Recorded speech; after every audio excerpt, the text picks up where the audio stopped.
Illuminating white text appears that says, "A long time ago in a galaxy far, far away." Now, curvy golden yellow text stationary in the middle of the screen with stars flying by through hyperspace that reads, "Theory of a Blind Man."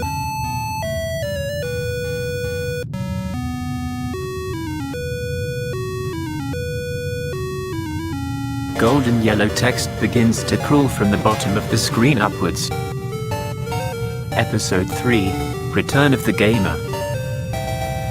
After the live stream struck back, many clips remain from the destruction of the streams. Hashtag A11Y Gaming highlights and reviews all reside within this channel. Darth Whistler continues his reign over the galaxy with more content in accessible gaming for all total blind gamers.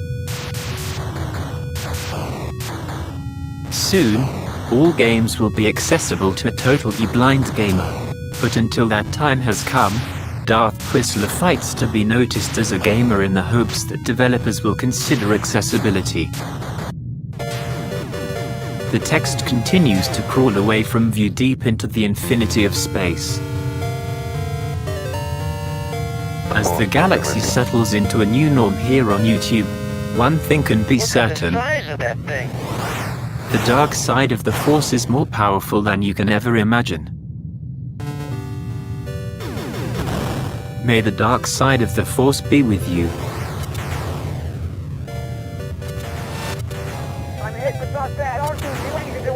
As the last of the text disappears, we are left with stars flying by view in hyperspace, then fade to black.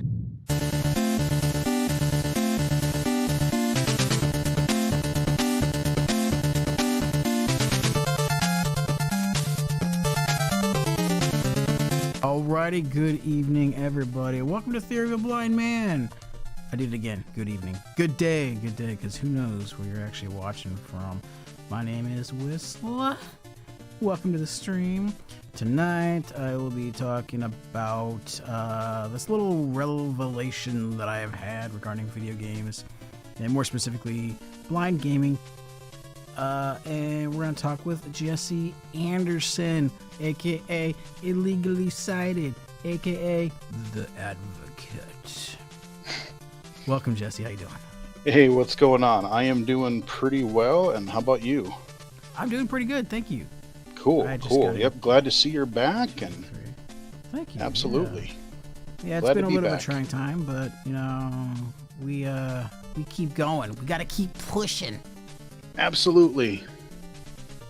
Absolutely. It's been a while since I've had you on. Maybe like, I don't even know. It's been a long time. Yeah. Actually. I was trying to think of the last time I was on. It was probably later last summer, fallish. I think so. Let me get my camera up and running. I'm gonna hit up the chat here in just a second while I get down there. And in the meantime, Jesse's got some info for us. So why don't you hit us with what you got? Well, we can kind of take the conversation wherever you want to go. It's been quite a strange year, of course. Even when I was on the show last time, we were in the midst of the pandemic and whatnot. Yeah. Kind of crawling out of that a little bit, but boy, the games sure have not been slowing down. And it's really funny within the last year and a half or so, I feel like I've been more busy. Oh, really?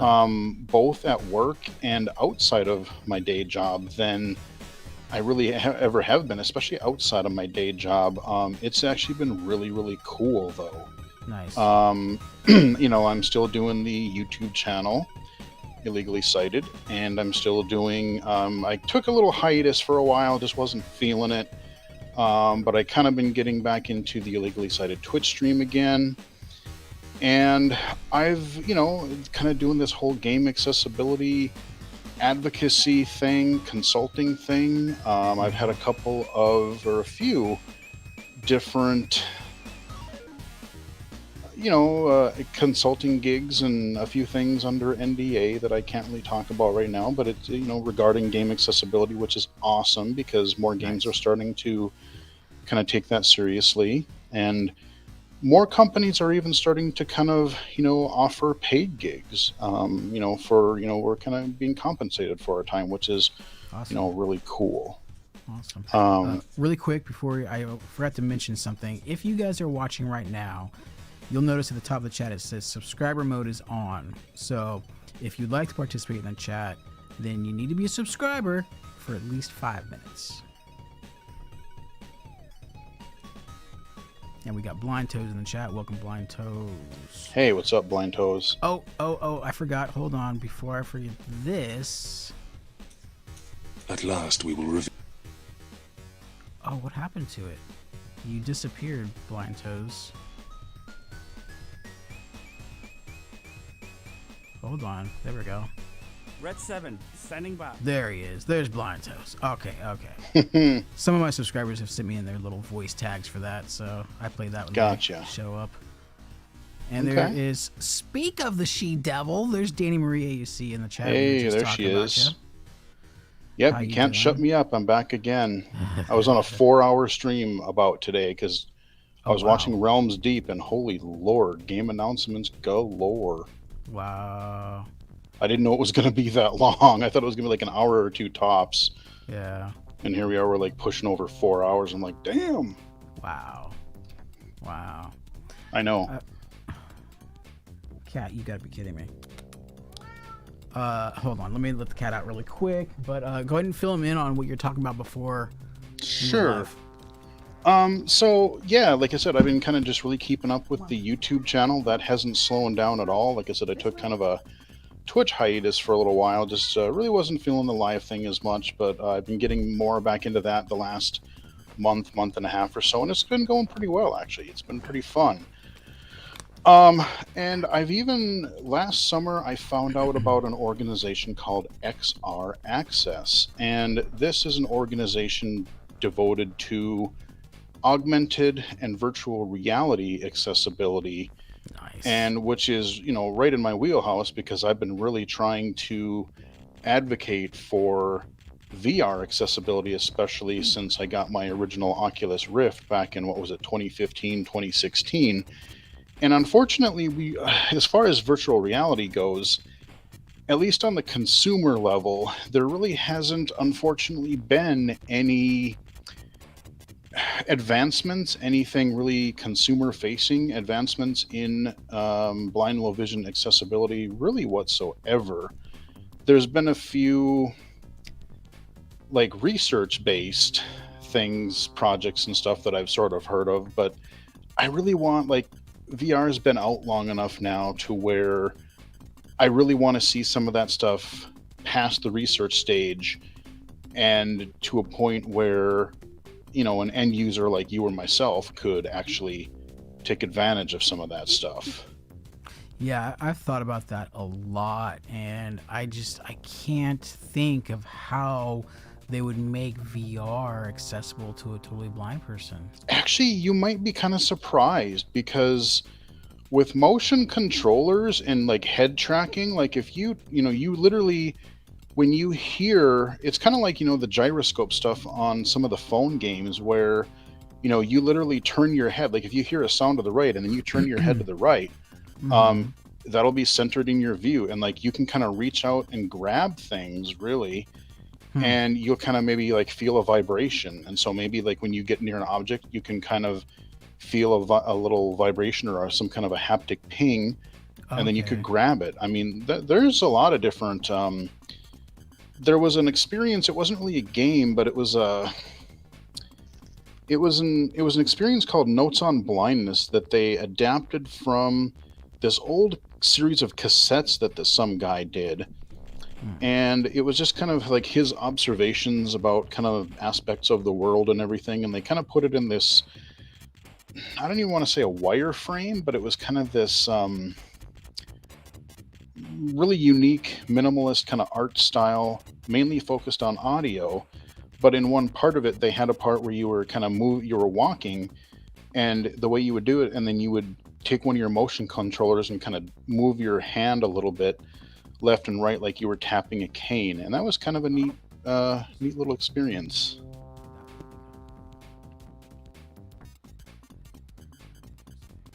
Danny says it was.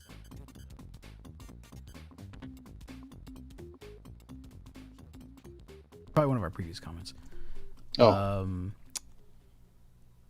Yeah, so I'm guessing like pretty much maybe like a vest and some gloves that has those. A matter of fact, now that I think about it, there was this not suit, but I think it was a vest and gloves that you wore while driving, and they were testing this for blind people, to where you'd have that feedback as well, like vibrations in the gloves or little puffs of air or something. I don't know. Yeah, But I've heard of all kinds of different, like, I don't want to say gimmicks, but like I've heard, like, there was a recent thing too that I'd heard about where they were thinking about putting like vibration haptics in like the soles of your shoes, so you could kind of like, oh, you know, your right foot vibrates, so maybe you're doing GPS and it's like, okay, now turn right here or something. So I don't know. I mean, some of it could work. Some of it might seem a little bit gimmicky. I don't know. It's really hard to say without really seeing it, trying it. yeah, and I wonder how much would be too much input, Right. too much what's the word I'm looking for? Feedback or whatever. Yeah, kind of sensory overload, I would Yes, think. sensory. Yeah. Well, exactly, because if you're listening and feeling and, you know, yeah, I could definitely see that. But yeah, I mean, so I've been kind of just really keeping busy with some of these advocacy consulting projects and just keeping up with the YouTube channel and streams again, and work has been pretty busy, and so you know, still working from home, and we just got notification from our work that they're actually, even though it's state government, they're actually gonna be pretty flexible for now. Nice. Yeah, I'm gonna largely be able to telework on a pretty flexible schedule. So like if I meet with clients, I'll be able to go into the office, or you know, for certain things, but otherwise I can kind of work the way I've been doing it, which is, yeah, I'm feeling that. Saves on gas money, right?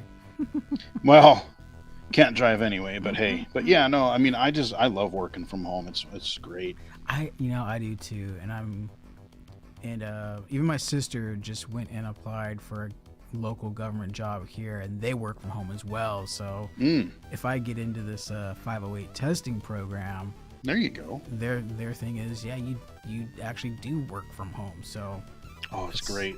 Yeah. And what's going to be even better is, you know, 2-3 months from now, when it's freaking cold and icy and snowy, I won't have to go anywhere very often. And when I do, I'm like, well, I'm going so infrequently that I'll just take a Lyft. Screw it. Yeah. Yep. So. Do you prefer Lyft over Uber? What's that? Do you prefer Lyft over Uber? I kind of do. Okay. I've been doing a lot more Lyft the last couple of years, but I haven't really gone all that many places, to be honest.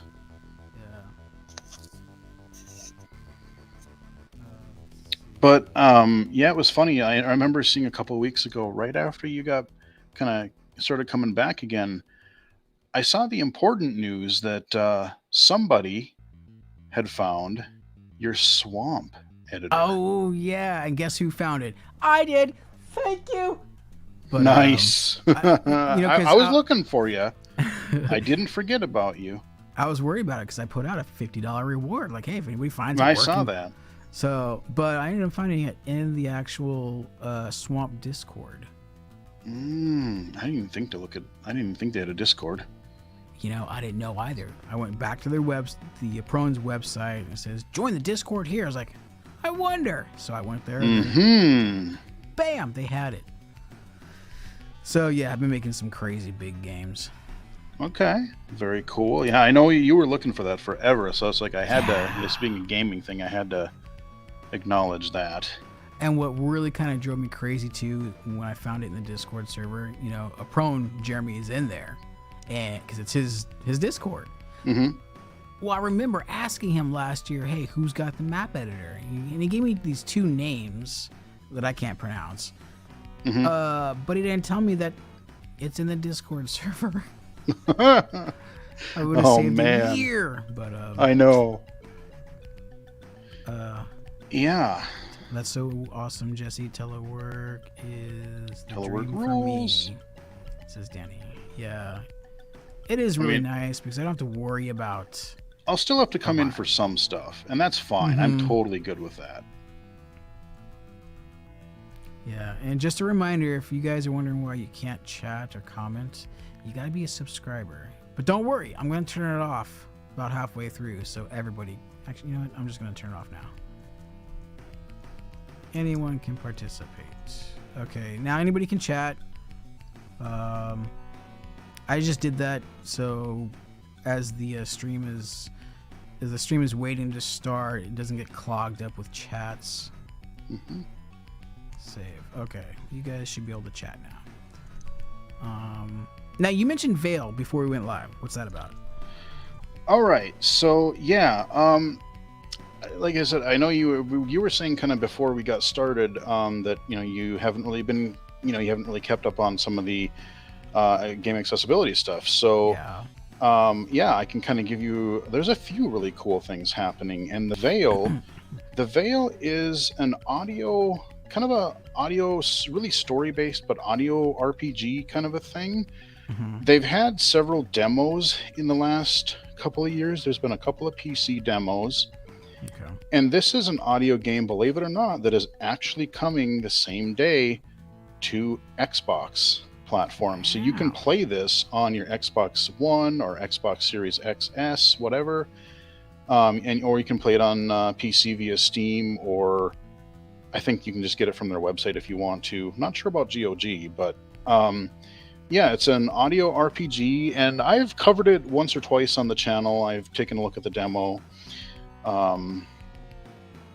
And the voice acting is quite good. I'm curious to see what the kind of the variety of gameplay that they're going to have.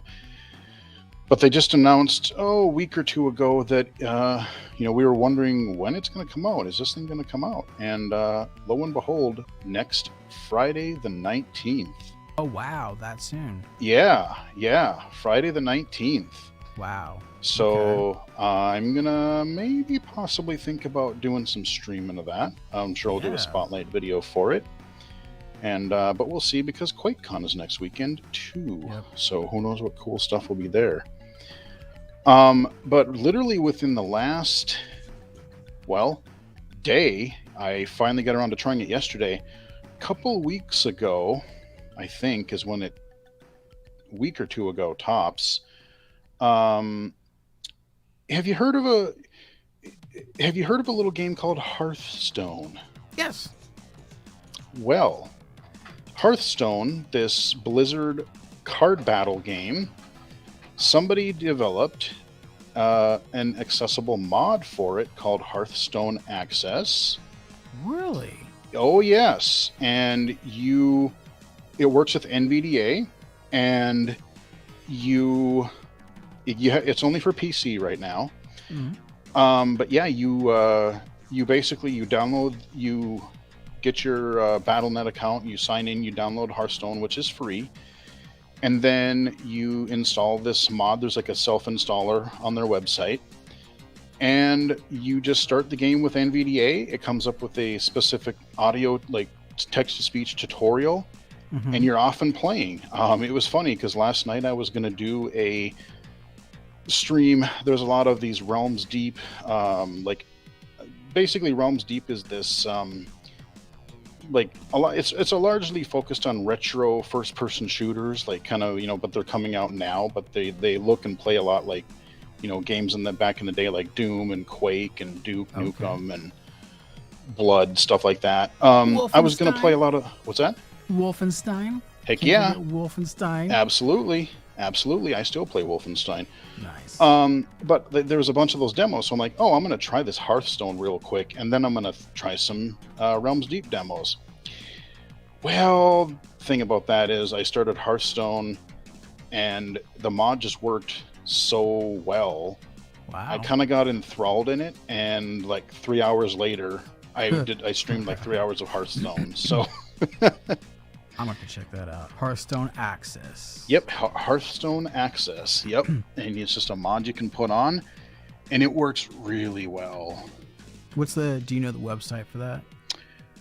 Or Ba, if you ba, want ba, to ba. send it to me later, you can. I'll just add it Oh to the yeah, description box. yeah, I can. Yep, I can definitely send it to you later. Okay. I think I have it bookmarked somewhere. Cool. Yeah, Awesome. it's That sounds like fun. Yep. And so I think like the thing that I'm really liking is now there's a lot of games that are offering some form of game accessibility. Now, I know a lot of people, especially in the blind community, understandably so, are frustrated because while a lot of games are getting accessibility features, they're not necessarily, they haven't quite figured out the total blindness thing yet. Yeah. But they're getting there. Last fall, probably since I was on here last, you had all of Ubisoft games last fall, like Assassin's Creed Valhalla, Watch Dogs Legion, Immortals Phoenix Rising, all big open world games. Now, the game themselves to get around is not, I wouldn't say blind accessible, but all of their menus and inventory screens, skill trees, shops, all had text to speech. Nice. So they're getting there. Far Cry 6 is going to have, when it comes out this fall, is going to have full text to speech narration. But the thing is, if they're getting that far, it's not really unrealistic to think that maybe in the next 3 to 5 years or something, and I'm being, that it could be sooner. Yeah. Maybe one of their games they'll pull Naughty Dog and they'll make a big old game like The Last of Us 2, one of their titles accessible. And once they figure it out for one, they can do it for a lot of their others, because a lot of their games kind of have this similar gameplay kind of style to them. Right. And speaking of Blizzard, I don't know if you heard, but Diablo 2 Resurrected, which is coming out, I want to say end of, is it next month or October? I thought it was October. It could be October. I can't remember. I thought it was the end of September, but there's so many things coming out, I can't remember. That is going to have text-to-speech and eventual screen reader support. Nice. The beta does not yet. I had downloaded the beta because I pre-ordered, because I'm like, okay, if it's got text-to-speech, count me in. Yeah. But the beta does not have that. I was kind of sad. But I'm very much looking forward to not having to try to struggle to read all the inventory and all the loot stuff. Oh, I bet. So the thing that really, I think, the best thing really to take from all this is that I think we're starting to see a lot of mainstream games, even indie games, AAA games, really starting adding accessibility features, whether they're for mobility, low vision, blind, whatever. And more games, I think, over time will maybe start being able to be more blind accessible. But I think that's the more beneficial thing too, because like we said before we went live tonight, is that the blind specific video games, it's such a niche little market, and it's so hard for those developers. It's hard to make any money to be able to continue. So like what we've been fighting for and advocating for is the fact that mainstream should make their stuff accessible. It's right just to begin with. And then kind of to piggyback off the topic that I was bringing up is that last couple weeks I've been very, very disappointed. Actually, last year, disappointed in the games that are quote unquote accessible, especially on the iPhone. I mean, come on. Sure. I did a demo of Fury Driver 2 the other day. I just looked at the first one. I haven't released the video, but I recorded the video about a week or two ago. That's what I'm saying. It's just like, okay, so my thought was, it took me right back to the mid 80s of how the video game industry was just such shit because everybody was just pumping out games just to get on the bandwagon. That's my subconscious feeling is where we're at right now with blind gaming. Well, and I think here's the problem too. Is it's a tricky problem. I was talking about this a bit in one of my streams a couple of weeks ago, and there's a few problems here. Is that a lot of these games are developed, by one or two people, and that doesn't really necessarily mean anything, because heck, in Realms Deep today, I was seeing a whole bunch of games that were developed by like one or two dudes. But the thing is, the problem is, if you're let's say you were blind from birth, and you're going to be a game developer, and if you never had vision, or if you never really played mainstream games enough to really understand, or a variety of mainstream games long enough to understand sort of, there's sort of some commonalities in the way they work and the way they play, the way they should feel, like a platformer or a shooter, racing game, whatever. Right. Yeah. And if a blind person doesn't have that experience, they can kind of give their own idea. But then when someone else maybe who has a little bit more experience plays them, and they want something a little bit more, why doesn't this play like all the other games that everybody else plays? Or, right. You have good audio, but you're basically steering left and right, or you're playing basically control wise a game that you would play on the Atari 2600. Yeah. Even though it's got better audio. Yeah. So I think, it's tricky. Because like I've kind of said on my channel, where I don't think like audio game, like your average audio game doesn't hold me. I can't, what's the word I'm looking for? Like, they just don't hook me for a long period of time. Either they're very simple, or they're really clunky in their controls because they overcomplicate it. Yeah, I agree. I completely agree. And the hard part is, the problem is, we want to play sighted games, but if somebody makes an audio game, I'm very curious to see how the Veil's going to do, for instance, on Xbox and on PC, but especially Xbox, because while we want to play the sighted games everyone else plays, if there's just an audio-only game, sighted people are like, I don't want to play that. I wear my pretty pictures, so that's true. It's hard to sell to that group, say, no, try an audio game. I think it will come. I can't even assume of what time frame the sighted folk would be interested in playing an audio game, but look how well audiobooks have taken off in the sighted world too. Well, and see, that's what's weird. Uses it. Go for it. What? I was just saying, everybody uses audiobooks now. Well, or even podcasts, whether they're dramatic or informational or just entertainment, like podcasts and audiobooks. People are willing to do those, but an audio game? Yeah. No. Yeah. It'll take just the right game. It'll probably be like a super silly audio game that is so basic, but it hooks them, brings them right in. Or if you can get somebody that's big enough and just who's willing to take such a crazy risk, be like, we're going to make an audio only Pokemon Go so that, everyone in the world wants to play it. And then they have to use their ears. Like, that's the only, you know what I mean? That's the only way you can tell apart the characters. Yeah. Ed is in the chat. Welcome, First Amendment. And look, it's Twitch, says Danny. I've heard about Veil. I haven't seen the demo yet. I popped the link to Veil in Discord. Oh, thank you. Thank you. That's on my other computer, though, but I'll get it. Thanks. Thank you. Hey, Danny. There's Starlit Lady. Blind Toes.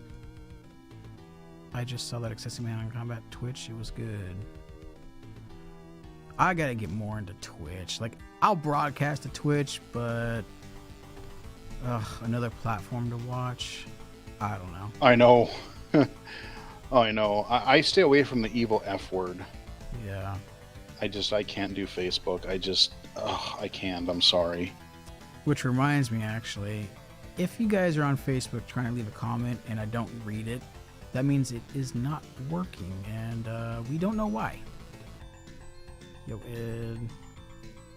Nice retro game music. Well, thank you. Actually, you can find it on YouTube. It's called Sega Genesis 3 Hour, and basically it's just video game theme songs. Mm-hmm. Oh, I love a good 16-bit chip style music. Oh yeah. Oh, crap. Definitely. Oh, I know another. Oh man, okay. I know another thing that I have to that I need to fill you in on accessibility wise. All right. Okay. Let me get this. Okay. This last comment out of the way first. Sure. Danny says, I mean, we're getting there. We have games like B4B. I don't know what B4B is. Back for Blood. Oh, Back for Blood. Fucking duh. Sorry. It's okay. I told you I've been out of it over a month and or two. It's not perfect yet, but it does have text-to-speech in its menus. Oh, cool. And it reads the cards, but it doesn't read some things yet. So hopefully by the full release in October, yeah. I'm pretty stoked about that. What she just said. Okay, cool. I know several completely blind people who play on Xbox. We can see how that's received. Here's a fun game, Punch the Blind Guy. Never heard of that one. That may be a joke. It is Blind Toes, so it's probably a joke. Back for Blood also has auto aim. Cool. I'm actually not a big fan of auto aim on any game, even when I was sighted. But yeah, there are times like, especially when using a controller or something, like if you can't see where something, even as a low vision user, I found that to be really helpful. Like especially if I think I was playing like a Far Cry game, and like the enemies, they just blend in so well to like the background, like they're supposed to. But I couldn't really see them, so if I could kind of snap to a target and go, oh, there they kind of are, then I can fine-tune aim from there. So I kind of, sometimes I do, like, depending on how well I can see it, like aim assists or snap aiming can be helpful from time to time. Gotcha. So what is this other breaking news? Well, you play Swamp, this, first-person shooter. Mm-hmm. What if I told you... Now, you can't play the whole vanilla game right now, but they're trying to work on it. What if I told you that you could play an audio mod? There's 7 custom levels for it right now. And what if I told you that you could play Doom? Oh, hell yeah. Uh-huh. That's what I thought. Left beep for it. Well, guess what? There's a mod called the Toby Accessibility Mod, and I've been chatting with the guy. Shout out to Mr. Alan D1. Shout out, buddy. He's been working on this mod off and on for a while. And earlier this year, he's got, I think, what are they on version, was it 3 or 4 of the mod? And it was right around Memorial Day. That's right, because I played it, I think, on like Memorial Day weekend. Okay. And it's basically, it adds, you can fully play Doom there's a 7-level map pack that's kind of loosely based on the first episode of Doom. But the problem with having it work with regular levels is that a level has to, like if you try the mod with regular levels, some things will indicate, like it'll tell you when you pick up like power-ups and things, but you have to have extra like little scripting things or something for doors and stuff to work, like doors and switches. Interesting. And but yeah, like I literally I played it, tinkered around with it, and then one day I did a stream with my monitor off and I beat the 7 levels, dude. I was playing Doom. Wow. I'll give it a shot. Yeah. What was it? Toby what? It's called the Toby Accessibility Mod. TOBI. TOBI. Okay. Yep, Toby Accessibility Mod. I've got a couple videos of it on the channel, and like I said, the latest one, I'll try to remember to send you some info via email after we're done here too. with a few links and stuff. But yeah, dude, like audio Doom. That is badass. People, like even mainstream games, a lot of Realms Deep, there was tons of games that were working on the GZ Doom engine. Mhm. Like people are still making like full-fledged games, Nice. total conversions with the Doom or with the Doom engine now. So Yeah. it's still relevant, as funny as that is. Huh. Oh, Danny says, have you played Hades? Ooh, Apparently That's that's a got a good bunch of one. mods too. I have not tried it with the mods, but yes, Hades is really good. The voice acting and music is awesome. Kind of an isometric hack and slash, but you're this dude that's trying to escape out of hell, and it's kind of a roguelike kind of a thing where you get as far as you can, you die, and then you warp back, and you have all these characters. It's you just have to play it. It's really cool. Hades is great. So those mods make it accessible? They're. I would, if you want to learn more about how that works, because I haven't delved into the mods myself, but I've played Hades. I've played it as a low vision user. I would recommend if you look at either like Sightless Combat or Super Blind Man. I know they both play it a lot. I was actually watching Brandon stream yesterday a little bit. He just played the PlayStation 5 version. Nice. But there are workarounds. Like you do have to use OCR for some of the for reading some of the text, but Okay. but like the game itself, like he does play it. Totally Blind people have played it. Okay. Nice. I forgot about. Oh, how could I forget about Hades? Yep. She says, I know 2 or 3 completely blind players who play it. They do well too, but you need the mods to make it accessible. Or chasers. I don't know forget what that chasers are. mod is called because I haven't tried it myself yet. I've just played the game visually. Gotcha. So, how about, have you got your hands on a PS5 yet? Oddly, yes. How is it? It's pretty cool. The screen reader accessibility for the the system itself is way better than the PS4 was. Because the problem with the PS4 was that like the main menus would speak, but then anytime you drilled down into like one layer deep into the menus, it would be like screen reader text to speech not available here. Exactly. I'm like, thanks. No, the PS5 is like it works a lot more system wide. The only problem with and it's not a screen reader issue per se. It's who's ever designing and making all these like whoever is designing the interface, and you know how all these stores and everything, they're not text, they're like images. You have box art, you have little pictures. Yeah. They don't put alt tags on them, so it just says like image. So it's not the screen reader, but Sony really needs to slap some sense into their designers and say, put alt text on the images so screen readers can read them. And that's on their mobile app and on their PS5. Gotcha. Because the iOS app does the same thing in a lot of places.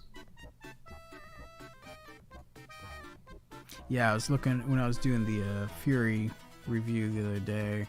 That question came up, so I was actually looking up retailers of PS5, and they're bloody expensive, like $745 and up. Ouch. Yeah. Well, you're gonna hate me, but I totally lucked into my PlayStation 5. I can't really go into a lot of detail, but I was working on a project, a consulting project dealing with accessibility. And thank you to the group that I was working with. I got one. You lucky bastard. I know. It was like in February or March. I'm like, yes. Nice. It was, yeah, it's really good. Is it a disc one or a digital one? I have the disc one even. Oh, wow. I know, right? Jeez. And the thing is like the game that comes with it, this Astro's Playroom, Mhm. dude, you have not, like, you've used controllers before, but you have not seen haptic feedback in a controller until you've seen a PS5 controller. Holy crap. Really? Dude, Astro's Playroom is insane. I The saw amount- that was the one that they demoed before the PS5 during the PlayStation whatever show. Whatever, Yeah, Expo. it could have been. Yeah, they're describing that controller, and I was like, oh my god. It's so hard to explain. Like, you can't really explain it, but like, it's not just like a rumble. They have different, like, each part of the controller Mhm. can rumble. So like, when you first start the game, it doesn't even start the game right away. It goes through this like controller demo that shows you, like, when you hit it, like the triggers Right. themselves have variable feedback. Like, sometimes they can be really hard to press, sometimes they'll Mhm. softer. Wow. And then like part of the controller can vibrate, or like when it's raining, you'll feel like the raindrops like tapping on the controller, or it feels. That's crazy. I know. And if you walk on, like, when you're walking, your little robot dude, you're walking on like wood versus metal, like, you can feel the difference. It's insane. Wow. It is so freaking cool. Oh my god. You have to see the PlayStation 5 controller. It's amazing.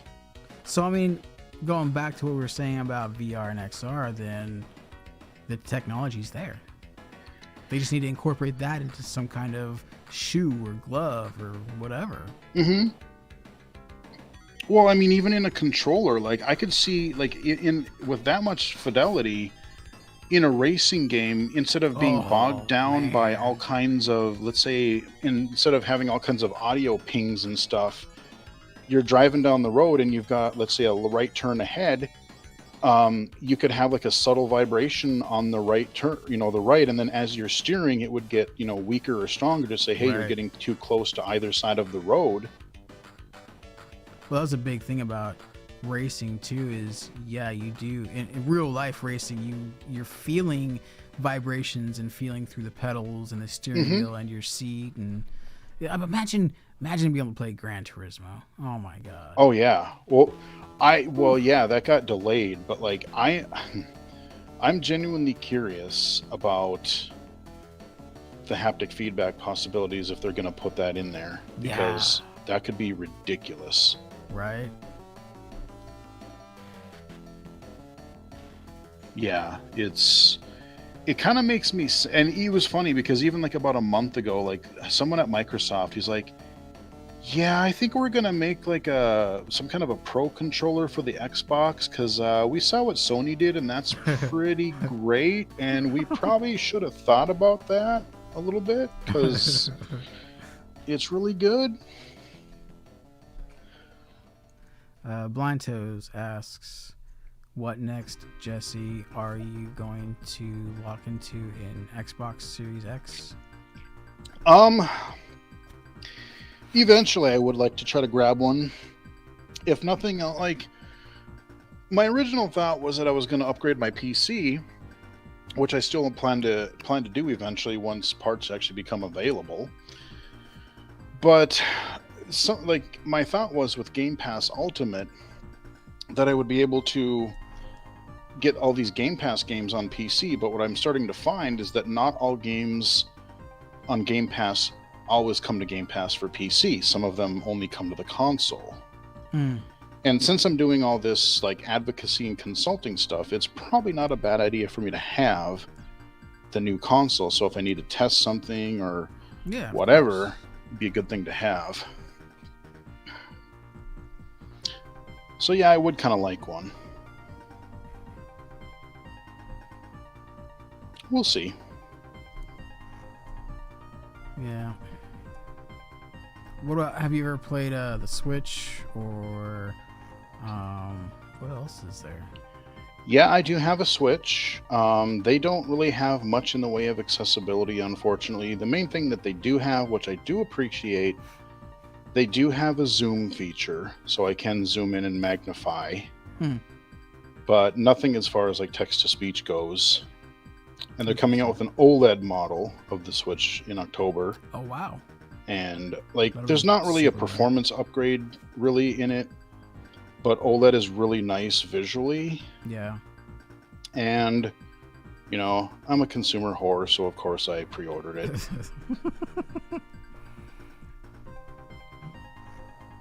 How is the advocacy realm of things in video games coming? Like, as far as, I don't know. I think the 21st Telecommunications Act or whatever. Mm-hmm. So how come that doesn't? How come video game consoles and video games in general don't fall underneath that umbrella? Well, I forget the exact law or piece of that. Like the CVAA, there was a big thing in like January this year. And what that applies to as far as games go right now is, especially in like a multiplayer, if there's a, whether it's a console or a game, if there's something that where you have to communicate with people, so text chat, voice chat, whatever, those things have to be accessible. That doesn't necessarily mean the game itself has to be. Yeah. But here's the thing, at least the base advantage to that is, well, if they have to make their chat accessible, they obviously have to get text-to-speech working, let's say. Yeah. So if they get it working for that, well, then they can maybe just go the rest of the way and just, well, let's just make our UI speak. Yeah. That would be nice. And some of them are doing that. Some of them are doing that. Like I said, it's not... for totally blind accessible, there's not a lot there yet, but it is getting there. I mean, there's of course fighting games that people play. Last of Us, The Veil,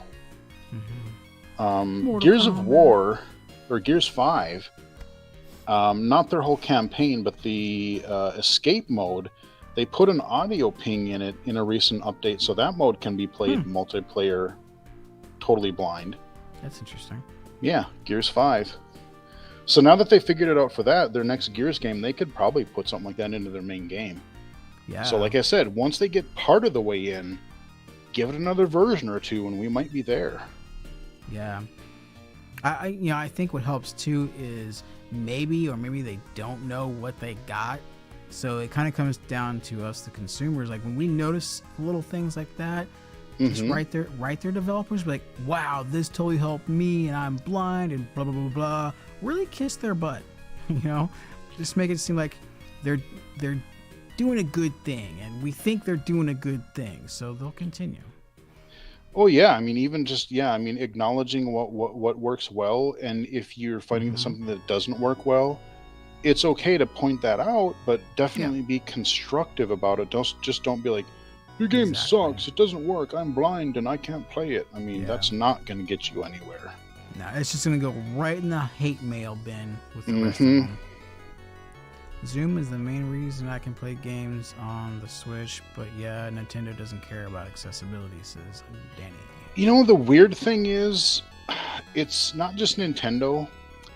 There's a lot of US companies and even like European companies that are starting to do accessibility. Japan has not caught on. Japan, they do they have to do things their own way, and I don't know when that light switch is going to finally flip for them. But Japanese games, not so much yet. Maybe when some of their higher ups, maybe some of their CEOs go blind and still want to play. Yeah, no, I mean that's a good point. When some of these people start losing their vision, or when some of these like older people that are stuck to, we got to do it the old way, you know. I mean, the thing is, they're only going to reach more people. Exactly. She also says Gear 5 and Horde are pretty accessible. Yeah, Horde mode is kind of accessible, I've heard. I haven't really played it blind, but I know people were playing that. But this escape mode in Gears 5 does have an audio ping, so that is playable. I've seen a video of it. I think Sightless Combat did a video on that. I'll have to check that one out, too.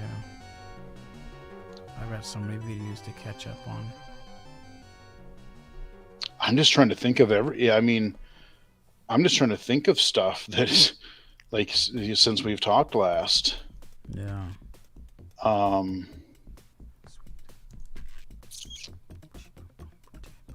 I think those are some of the major things that I can think of.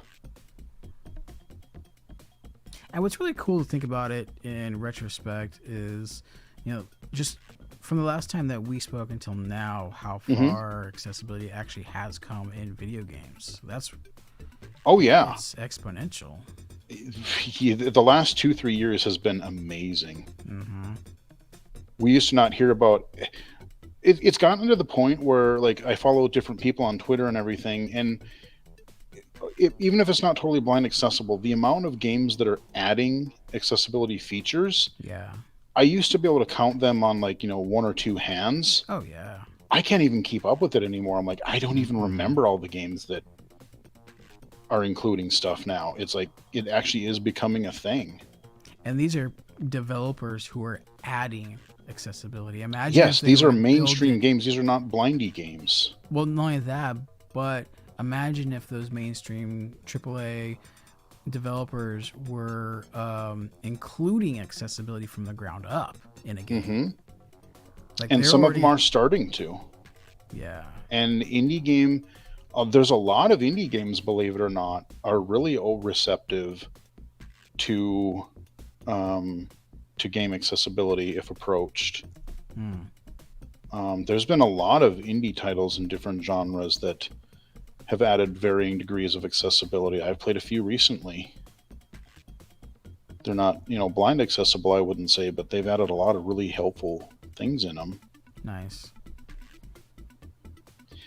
And I should also mention, in October, I want to say it's like the 11th and 12th or 10th and 11th or something, the North American Game Accessibility Conference is happening again virtually. Sweet. You can register for free.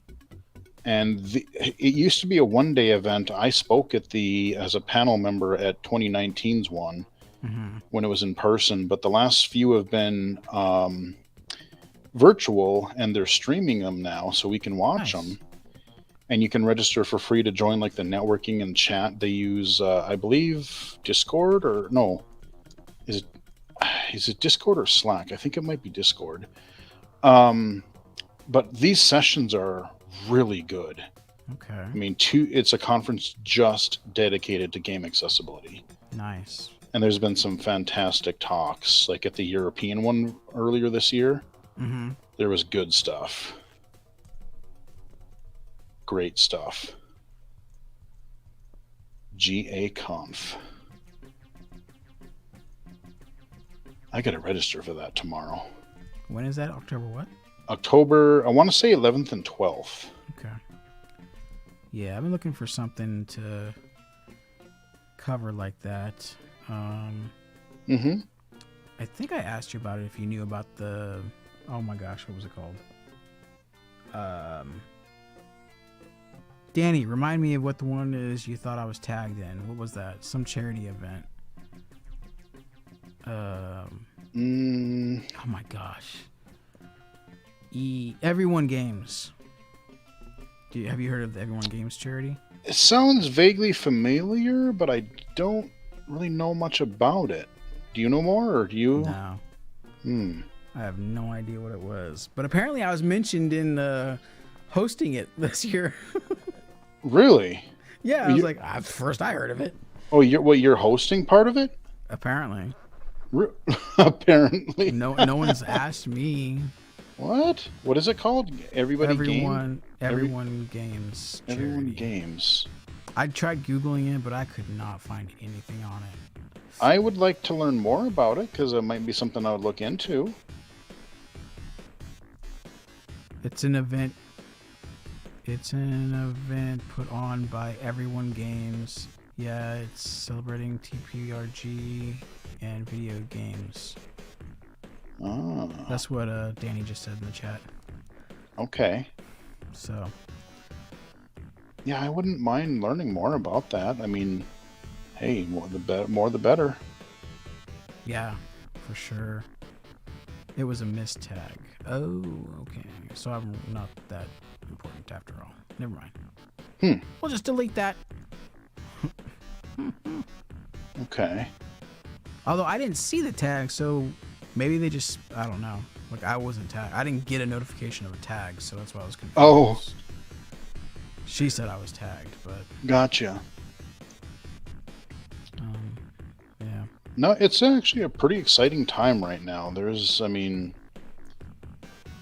2 out of the 3 consoles actually have total blind accessibility in them. Yeah.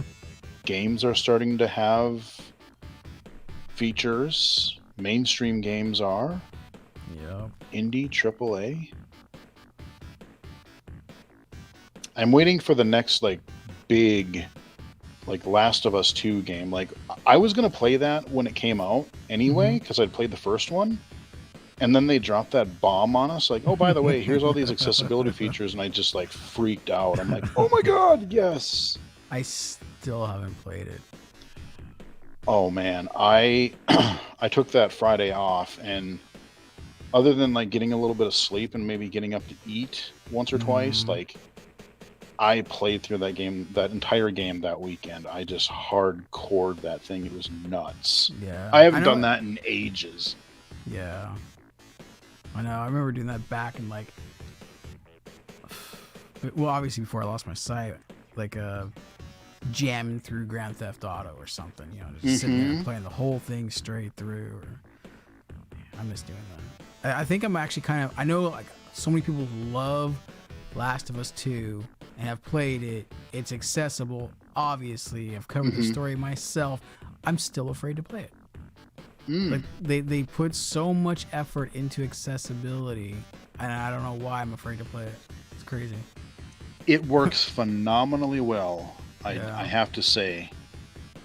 I mean, the fact that you're going through these giant, like, you know, and that's the thing, like, you're playing an audio game, you're playing these flat environments typically. You know, you're walking forward, backward, left or right, but, you know, The Last of Us, you're climbing through buildings and climbing up on roofs and jumping from car rooftop to some ledge, and, like, you can, it's totally doable via audio. Yeah, I gotta just... It's pretty incredible. I gotta get it. I want to know how, though, I can... I'm trying to find workarounds to broadcast me playing the PlayStation on my Mac. That's where I'm having an issue. I don't know if there's a Mac client. I know you can do it on the PC. Yeah. Because there's a PlayStation Remote app. That's how I do it. Oh, really? I've got remote for my iMac. Oh, PlayStation Remote? Yeah. Dude, yeah, you can log in on the PC version, I just log in on my PlayStation, and then I just control it from my computer, and then I just use, like, OBS to stream it or record it. I'll be damned. Yeah. I'm gonna have to figure that out. Just the one thing I would say is make sure when you're doing that kind of a thing, I would highly recommend that you wire it and not do it over Wi-Fi. Oh yeah, my computers are all wired. Yeah, or even like your PlayStation though. Like, make sure that's on wired. Yeah, it is. Because sometimes that doesn't go very well if you do wireless. It was in a message. I told you this. Yeah, I know. I know you told me. All the links are in your Discord now. Thank you, Danny. Thank you. I'll have to pull those out. I don't have that computer turned on. I'll turn it on.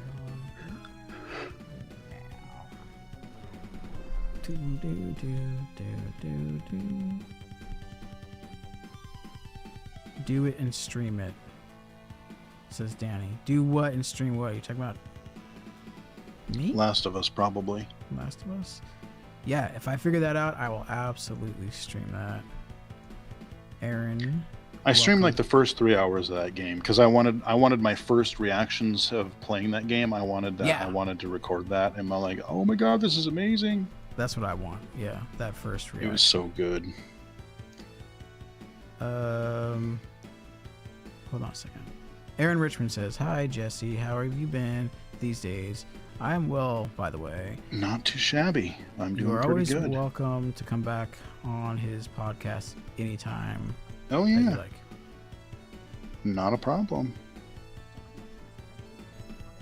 Not a problem at all. Blind Toast says, I have a game, but I don't have time to play it. Which game? Last of Us? Oh, I have such a big pile of shame, regardless of games and movies and podcasts and books. It's just, I'm drowning. Like there's no way I could even have time to play a quarter of what I have. Yeah. Is there like something like 40 something hours of gameplay on Last of Us? It probably took me like about 35 hours. Okay. So yeah, I played the 35 hours in like 3 or 4 days. So Gotcha. you tell me that. I mean, I look back and went, ooh, yeah, maybe I shouldn't have hardcored it that much. But I honest to God, between the story and the accessibility, I couldn't stop playing. See, when I wasn't playing, like all I about wanted the to do game, was too. play it. It's gotta hook me in. Oh man, Otherwise- yeah, no. Especially once the event happened, that's like about an hour and a half into the game. Hmm? I'm like, okay, yep, we need to see this through because shit I was just went down. Yeah, Danny, I was thinking about a capture card, but those are kind of expensive for the one that I would need, I think. It's black something. Black magic or magic. I know a black lot of people get box the or- Elgatos. Yeah. What I don't know, I've never used a capture card, so I don't know what's entailed with a capture card. Is there software that I'm gonna have to navigate? The last time I used a capture, well, I used a capture card before they were like called capture cards. This is how old I am. I would use back in like the Voodoo 3 days. Oh yeah. They had a Voodoo 3 TV. They basically combined what it was is they had a Voodoo 3, which is your main graphics card, and on the same card, it actually had a TV tuner built into it. So you plugged in this little pod, and at the time you had like a coax and an RCA jack in this pod. You plug that in and then you ran this TV software, and then you could play games on your computer.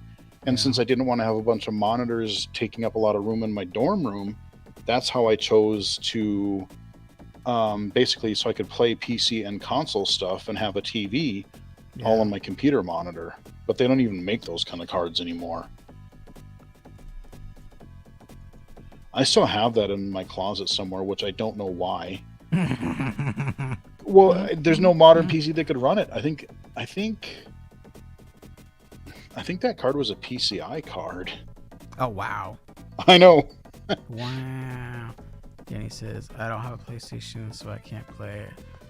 That sucks. That sucks. Maybe you should ask for one for Christmas, Danny.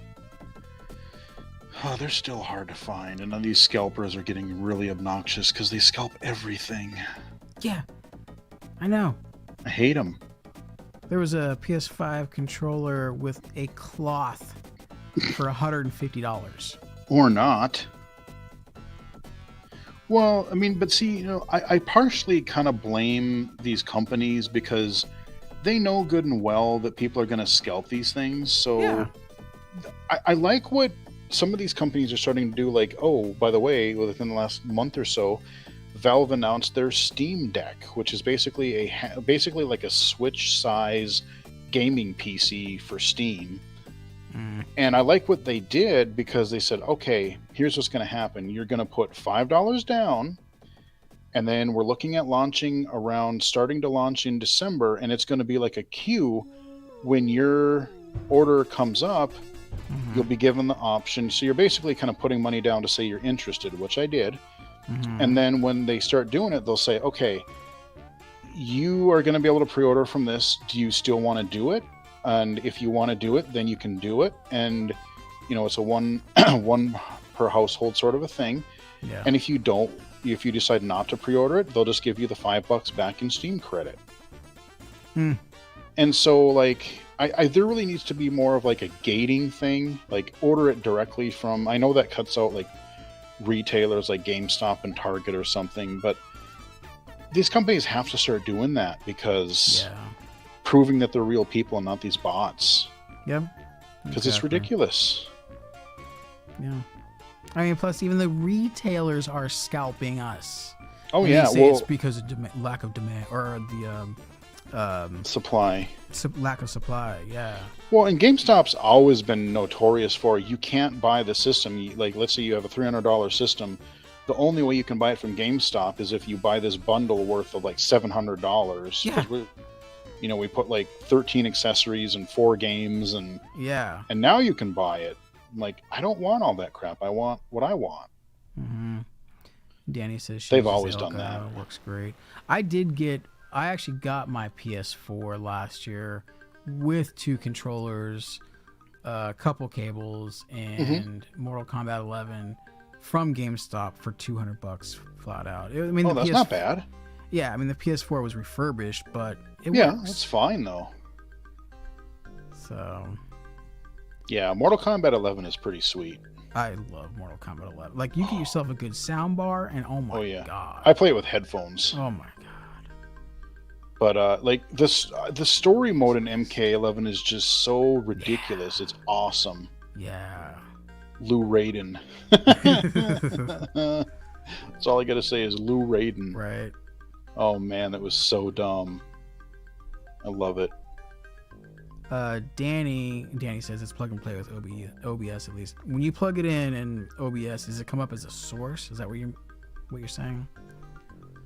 Because that would be. Oh, I don't use OBS though, so never mind. I haven't gotten it to work quite right yet. I should really. Well, I'm probably not going to get around to it this weekend.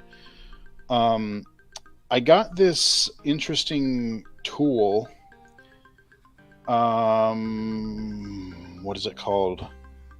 It's called the Genki Shadowcast, and it's like the size of an AC adapter, and you plug a USB end into your computer, and then you plug the HDMI into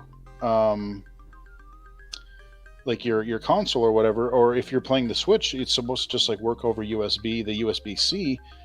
And there's this Genki arcade software, or you can supposedly do it with OBS, and I could stream the Switch to my PC. Interesting. But I haven't gotten it to work yet.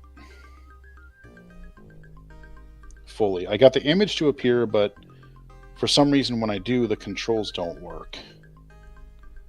And I don't know why. You unplug it and then it works fine. Oh. So she says it shows up with like a webcam, so that would be awesome because it's just another camera source. So sure. I could get that Elgato. But does it work with a Mac? I'm going to find that out. Plug the PlayStation to that. Dude, if you want to be a gamer, be a real gamer, get a PC. I have a PC. No, I know, I'm just giving you crap because... I have a PC. I'm just giving you crap. A Mac.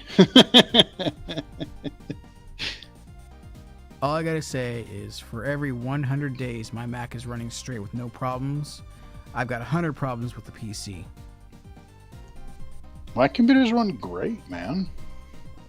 Mine's actually been running good lately too, so I can't complain too much. My Microsoft Word finally works again. I don't know why, but it just magically started working. It wouldn't load anything before. Now Windows 10 is actually really good. I don't remember what I have. I think I got Windows 10. Yeah, because Windows 11 is not out yet, is it? No. I have the Windows 11 beta on my Surface Go. It's pretty similar to Windows 10. There's a few UI changes, like the start menu is different. They actually got rid of some of their ribbon, like in File Explorer, which I like. Oh, I hate those ribbons. I hate the ribbons. I mean, in Office, your best friend is Alt Q. Yeah. Alt Q is like, I live by Alt Q. Because I'm lazy and I'm not going to use the ribbon and I just search for what I want. Wait a second here, jerk face. You said I was playing Swamp earlier, so you know I've got a PC. No, I know. Oh, man. Trying to bust me out. I just had to give you a hard time, man. I'm not a Mac guy. What can I say? I use iOS, but I can't. I just Mac. I'm not a big Mac guy. That's a different. Okay, so Danny It's all good. Whoops. Oh, come on. That is weird. I just had to find and download their software, but I only had to so that it would stream to Discord. That's a different beast. I didn't even think about Discord. I would love to. Nah, it doesn't matter for me. I got barely anybody in my Discord right now. I haven't done much with Discord. The only thing I've really done video-wise with Discord is my friend and I will use it. We'll just direct connect to each other. Yeah. And then we'll just share our video stream so we can watch a movie together remotely. Nice. That works pretty well, actually. Yeah, I like Discord's quality. They've done. Yeah, and there's not really, it's not laggy or anything, really, for the most and talk part. about accessibility. They've come a long way in making it they have. accessible in a short amount of time. Yeah, they have.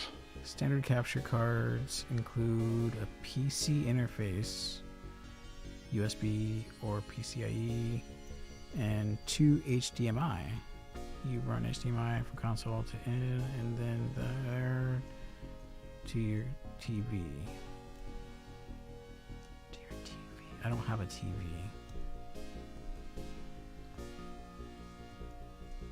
Starlet says, "Hey, wait, you're already here, Starlet. What do you mean, hey, everyone? Did you just now come back?" I am with you, Jesse. I have a gaming PC, says Blind Toes. I think we all here have a PC, so stop rubbing it in your blind toes. Hey, come on now. I was going to look that up. Discord now has stage channels. They just announced this whole stage thing. Are they trying to capitalize on the whole Clubhouse thing? Yes, I think so.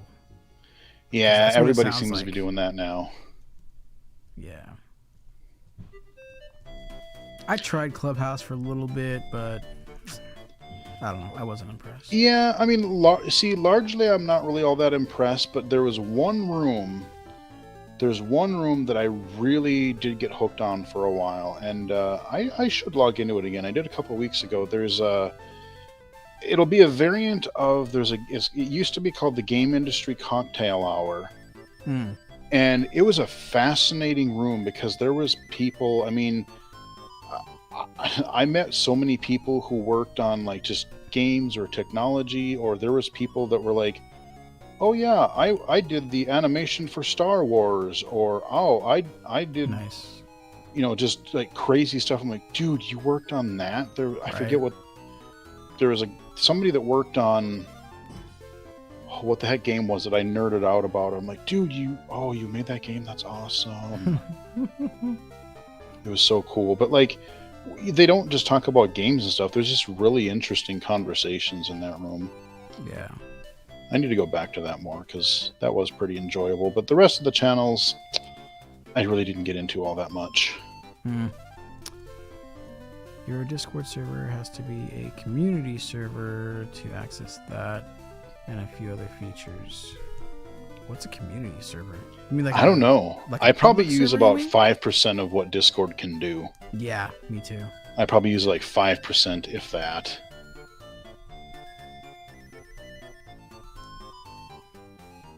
Community server. I've never even heard that terminology.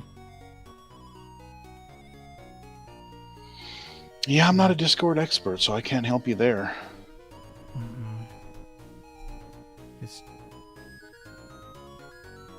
I would love to add bots. Danny says, it's just a setting. Lamau. Once you add bots and integration. Yeah, there is a ton of shit you can do with Discord. Oh, I know. I don't even have a clue all the stuff you can do with Discord. Not a clue. Yeah. I mean, that's the thing. Like, I've been thinking about this off and on, just especially over the last year, you know, with everything. Like, the fact that we can do as many things that we can, like, it's amazing right now. Like, the things that you can do and not even really have to struggle. Yeah. Like, you can make your own videos. You can stream. You can basically have access to, like, any movie, song, game ever made instantly. and anywhere. It's just, even 20 years ago, this would have blown my mind. Oh yeah, for sure. And I try to keep that in perspective because, it's so easy to get wrapped up in, oh, this feature's broken and why does it crash? And, this doesn't work right. And like, it's so easy to like complain in that, but it's like, we have it so good. Even as blind visually impaired. Yeah. I think it's easy though. It's easier for us to give ourselves an immovable obstacle rather than just doing a little workaround. Mm-hmm. I am slowly learning it off my own server. It's pretty cool. It says, Denny, well, make yourself a video for the rest of us. You see, that's how advocacy works. We make these videos to help people.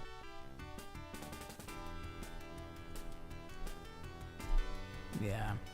Well, you got anything else you want to share before we get out of here?